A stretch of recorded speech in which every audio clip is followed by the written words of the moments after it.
तोड़ हड्डी तोड़ बुखार भी बोलते हैं। ये डेंगू वायरस से होती है। एडिज नाम का मच्छर फैलाता है। एडिज मच्छर को टाइगर मच्छर भी बोलते हैं। ये दिन में काटता है, घरों में रहता है। शहरीकरण के साथ में इन 2 दशकों में डेंगू की इंसिडेंस बढ़ी हैं। बड़े शहरों में भी खूब होता है। यश चोपड़ा अपन जानते हैं, डीडीएलजे के डायरेक्टर थे, डेंगू से ख़त्म हो गए थे।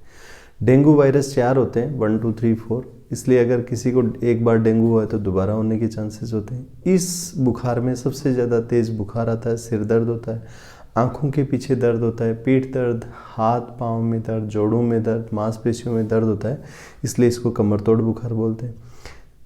बदन पे लाल लाल दाने होते हैं, उन पे अपन हथेली अगर लगाते हैं तो हथेली छप जाती है, इसको डेंगू रेश बोलते हैं। ये वायरस होता है, ये मच्छर जब अपने को काटता है तो वो अपनी लार छोड़ता है, खून जम नहीं जाए इसलिए अपने खून में आता है।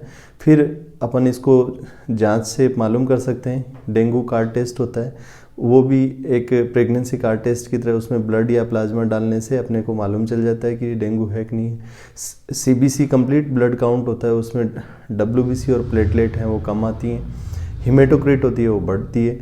इस बुखार की 3 स्टेज होती हैं, फेब्राइल फेज, क्रिटिकल फेज और रिकवरी फेज। फेब्राइल में बहुत तेज़ बुखार होती है, क्रिटिकल में ब्लड प्रेशर कम होता है और ज़्यादा से ज़्यादा फ्लूइड देना होता है।